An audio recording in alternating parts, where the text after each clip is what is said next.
বন্ধুরা নমস্কার। যে ভোটার লিস্টে মহারাষ্ট্রে বিধানসভা নির্বাচন হয়েছিল সেই ভোটার লিস্টেই আবারও নির্বাচন, এবং এমন একটি প্রতিষ্ঠানের নির্বাচন যে প্রতিষ্ঠান সমগ্র ভারতবর্ষের সবচেয়ে ধনী প্রতিষ্ঠান, যে প্রতিষ্ঠানে গত 4 বছর ধরে নির্বাচন হচ্ছিল না, এবং যে প্রতিষ্ঠানের নির্বাচনে একদিকে কংগ্রেস, একদিকে মহাবিকাশ আঘাড়ি, একদিকে মহায়ুতি, যে লড়াইকে কেন্দ্র করে এখন মহারাষ্ট্রের আগামী দিনের রাজনীতি কোন পথে চলবে ঠিক করার কথা বলা হচ্ছে, সেই লড়াইয়ের দিকে ডেফিনেটলি সারা ভারতবর্ষের আগ্রহ থাকবে। এখন কথা হলো যে মহারাষ্ট্রে বৃহন্মুম্বাই আপনার মিউনিসিপ্যাল কর্পোরেশনের নির্বাচন হচ্ছে, অর্থাৎ বোম্বে বা মুম্বাই বলে আমরা যাকে জানি, সেই মুম্বাইয়ের যে নগর নিগম, সেই নগর নিগমের নির্বাচন হচ্ছে। লাস্ট নির্বাচন 4 বছর আগে হয়েছিল। সেই নির্বাচনে 4 বছরে আগে সেখানে মেয়াদ শেষ হয়ে গেছিল। লাস্ট নির্বাচন হয়েছিল 2017 সালে। গত 4 বছর ধরে সেখানে অ্যাডমিনিস্ট্রেটর বা প্রশাসক নিয়োগ করে তার মাধ্যমে বিজেপি এবং শিবসেনা আপনার ক্ষমতা ভোগ করে আসছে পরোক্ষভাবে আর কি। সেই প্রতিষ্ঠানে আগামী 15 জানুয়ারি নির্বাচন হতে যাচ্ছে। ভোটার তালিকার কথাটা কেন প্রথমে বলেছি, কারণ হলো মহারাষ্ট্রে যে ভোটার তালিকা অনুসারে গত বিধানসভা নির্বাচন হয়েছিল, কংগ্রেসের অভিযোগ অনুসারে, রাহুল গান্ধীর অভিযোগ অনুসারে সেই ভোটার তালিকায় অনেক এমন ভোটার ঢুকিয়ে দেওয়া হয়েছিল যাদের কোনো খোঁজ খবর নাই, যাদের কোনো নাম ঠিকানা নাই, মানে তারা বেওয়ারিশ বলা যায়।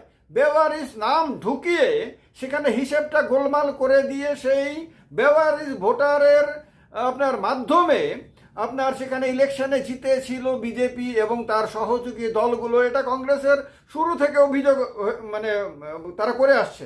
সেই অভিযোগের এখনো কিনারা হয়নি। এই অবস্থাতে গত কিছুদিন আগে আমরা জানি যে মহারাষ্ট্রের স্থানীয় নির্বাচনগুলো হয়েছে, অর্থাৎ মিউনিসিপ্যাল কাউন্সিল, মিউনিসিপ্যালিটি, এগুলোর নির্বাচন হয়েছে, যেগুলোতে একতরফা বলা যায় সেখানে এনডিএ বিজয় হাসিল করেছে। এবার তাদের কাছে সবচেয়ে বড় চ্যালেঞ্জ হলো মুম্বাইয়ে কি হবে। মুম্বাইয়ে রাজ ঠাকরে এবং উদ্ধব ঠাকরের যে পুনর্মিলন হয়েছে, সেই পুনর্মিলনে কোনো ধরনের ক্যারিশমা হবে সেখানে কি? মহারাষ্ট্রে এবার এতদিন ধরে গত কয়েক বছরের মধ্যে যে রাজনৈতিক ধারাবাহিকতা দেখা যাচ্ছে সেখানে বিজেপি এবং শিবসেনার মধ্যে, সেই ধারাবাহিকতায় কি ছেদ পড়বে? রাজ ঠাকরে এবং উদ্ধব ঠাকরের জুটি, অর্থাৎ ঠাকরে পরিবারের যে শক্তি প্রদর্শন, সেটাকে কি মহারাষ্ট্রে বিশেষ করে মুম্বাইয়ের মানুষ গ্রহণ করবে? এই প্রশ্নের উত্তর আমাদের 16 তারিখে জানা যাবে, কারণ 16 জানুয়ারি সেখানে ভোট গণনা হবে। বিএমসিতে মোট আসন 227টি। অনেক রাজ্যে বিধানসভার আসন তার চেয়ে অনেক কম। বিএমসির আসন 227টির মধ্যে 2017-তে যে ইলেকশন হয়েছিল, সেই ইলেকশনে তখন শিবসেনা অবিভক্ত ছিল, এটা খেয়াল রাখতে হবে। তখন উদ্ধব ঠাকরে এবং একনাথ সিন্দের শিবসেনা আলাদা আলাদা হয়নি, তখন একসাথে ছিল তারা উদ্ধব ঠাকরের নেতৃত্বে। তখন সেই অবিভক্ত শিবসেনা পেয়েছিল 84টি আসন, তারাই হয়েছিল তখন একক বৃহত্তম দল। আর বিজেপি মাত্র 2টো কম পেয়েছিল, 82টি আসন পেয়েছিল, বিজেপি হয়েছিল দ্বিতীয় বৃহত্তম দল। কংগ্রেস মাত্র 31টি আসন পেয়েছিল। এনসিপি, শারদ পাওয়ারের এনসিপি, তখন তারাও অবিভক্ত ছিল, তাদের মধ্যে কোনো বিভাজন হয়নি তখন এই অবিভক্ত এনসিপি পেয়েছিল মাত্র 9টি আসন। এমএনএস মানে রাজ ঠাকরের যে পার্টি, সেই পার্টি 7টি আসন পেয়েছিল মাত্র। অথচ মারাঠি জাতিসত্তার কথা বলে এই রাজ ঠাকরে মহারাষ্ট্রের মধ্যে একটা উগ্র পরিবেশ সৃষ্টি করে রেখেছিল, তারপরেও তার পার্টি মাত্র 7টি আসন পেয়েছিল। সমাজবাদী পার্টি, অখিলেশ যাদবের সমাজবাদী পার্টি, সেখানে বোম্বে, মুম্বাই নগর নিগমে 6টি আসন পেয়েছিল, অর্থাৎ এমএনএস এর থেকে মাত্র 1টি আসন কম পেয়েছিল। ভীম মানে আসাদুদ্দিন ওয়েসির পার্টি, তারা 2টি আসন পেয়েছিল, আর নির্দলরা 6টি আসন পেয়েছিল। এই 17-র পরে 2026-এ যখন ভোট গ্রহণ হবে, যখন নির্বাচন হবে, তখন মাঝখানে দেখুন 17-র পরে 18, 19, 20, 21, 22, 23, 24, 25 26, মাঝখানে 9টি বছর। এই 9 বছরের মধ্যে আপনার শিবসেনাও দুটো ভাগে বিভক্ত হয়ে গেছে। একদিকে উদ্ধব ঠাকরের শিবসেনা ইউবিটি, আর একদিকে শিবসেনা একনাথ সিন্ডের নেতৃত্বে। অন্যদিকে আপনার এনসিপি, যেটা শারদ পাওয়ার তৈরি করেছিলেন, সেই এনসিপিও দুটো ভাগে বিভক্ত হয়ে গেছে। একদিকে কাকা শারদ পাওয়ার, আর একদিকে ভাতিজা অজিত পাওয়ার। কাকা রয়েছেন ইন্ডিয়া জোটে, ভাতিজা রয়েছেন আপনার এনডিএতে।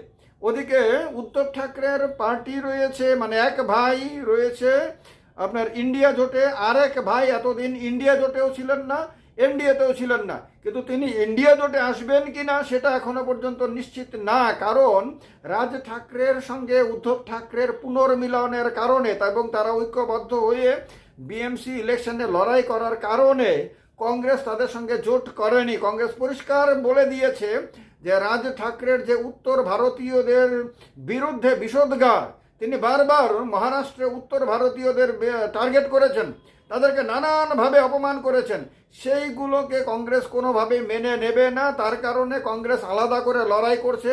কংগ্রেস সেখানে প্রকাশ আম্বেদকরের একটা পার্টি আছে ভিবিএ, তার সঙ্গে অ্যালায়েন্স করে কংগ্রেস লড়াই করছে। এবার লড়াইটা ত্রিমুখী বা বহুমুখী হয়ে যাচ্ছে মহারাষ্ট্রের এই বিএমসি নির্বাচনে। আর বিএমসি হলো ভারতবর্ষে যতগুলো মিউনিসিপ্যাল কর্পোরেশন রয়েছে, অর্থাৎ নগর নিগম রয়েছে, সে কলকাতা নগর নিগম হোক, চেন্নাই নগর নিগম হোক, দিল্লির নগর নিগম হোক, ব্যাঙ্গালোর, হায়দ্রাবাদ, যে কোনো নগর নিগম হোক না কেন, এই সমস্ত নগর নিগমের মধ্যে সবচেয়ে ধনী নগর নিগম হলো বৃহন্মুম্বাই মিউনিসিপ্যাল কর্পোরেশন বা বিএমসি। এই সবচেয়ে ধনী নগর নিগমের নির্বাচন ডেফিনেটলি সারা ভারতবর্ষের কাছে সবচেয়ে বেশি গুরুত্বপূর্ণ।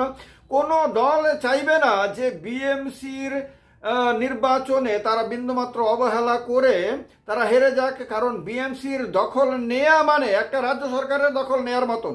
কারণ ভারতবর্ষে অনেকগুলো রাজ্য সরকার রয়েছে, যে রাজ্য সরকারগুলোর অ্যানুয়াল বাজেট যা হয় একটি রাজ্যের, তার চেয়ে অনেক বেশি হলো বিএমসির অ্যানুয়াল বাজেট। আমি একটা ভিডিওতে আপনাদেরকে তুলনামূলক তথ্য দিয়ে দেবো, ভেরি ইন্টারেস্টিং। বিএমসিকে আপনাদের জানা দরকার, কারণ এর আগে এমসিডি বা দিল্লি মিউনিসিপ্যাল কর্পোরেশনের যখন নির্বাচন হয়েছিল, সেটা নিয়েও সারা দেশে আলোড়ন তৈরি হয়েছিল। কংগ্রেস, বিজেপি এবং আম আদমি পার্টির মধ্যে সরাসরি লড়াই হয়েছিল, ত্রিমুখী লড়াই হয়েছিল। সেই লড়াইয়ে আম আদমি পার্টি ভালো রেজাল্ট করেছিল, বিজেপি সেখানে ক্ষমতায় ছিল এবং ক্ষমতা হারিয়েছিল। তো এবার বিএমসির আপনার যে নির্বাচন হচ্ছে, সেখানে 2017-তে বিজেপি এবং শিবসেনা জুটি দুর্দান্ত রেজাল্ট করে সেখানে তারা বিজয়ী হয়েছিল এবং তারা সেখানে ক্ষমতায় ছিল। কিন্তু ক্ষমতা হারানোর পরে তাদের মধ্যে ডিভিশন হয়ে যাওয়ার পরে একদিকে বিজেপি এবং শিবসেনার মধ্যে প্রথমে ডিভিশন হয়, এরপরে শিবসেনার মধ্যে ডিভিশন হয়, যার মধ্যে একটি অংশ বিজেপির বন্ধু এখন, আর একটি অংশ বিজেপির প্রতিপক্ষ।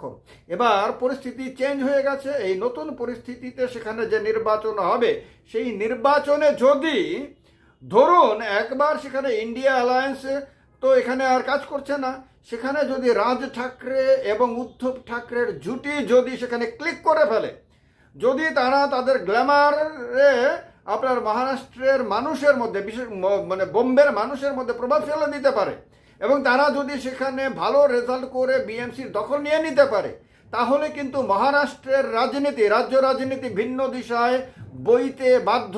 কারণ বোম্বের ক্ষমতা যার কাছে থাকে, বলা হয় সমগ্র মহারাষ্ট্রের মধ্যে তার একটা আলাদা প্রতিপত্তি, তার একটা আলাদা প্রভাব, তার একটা আলাদা গুরুত্ব তৈরি হয়ে যায়। বিজেপি এবং শিবসেনার জুটি মহারাষ্ট্রের বিএমসিতে জয়ের পরে তার প্রভাব কিন্তু সমগ্র মহারাষ্ট্রে পড়েছিল।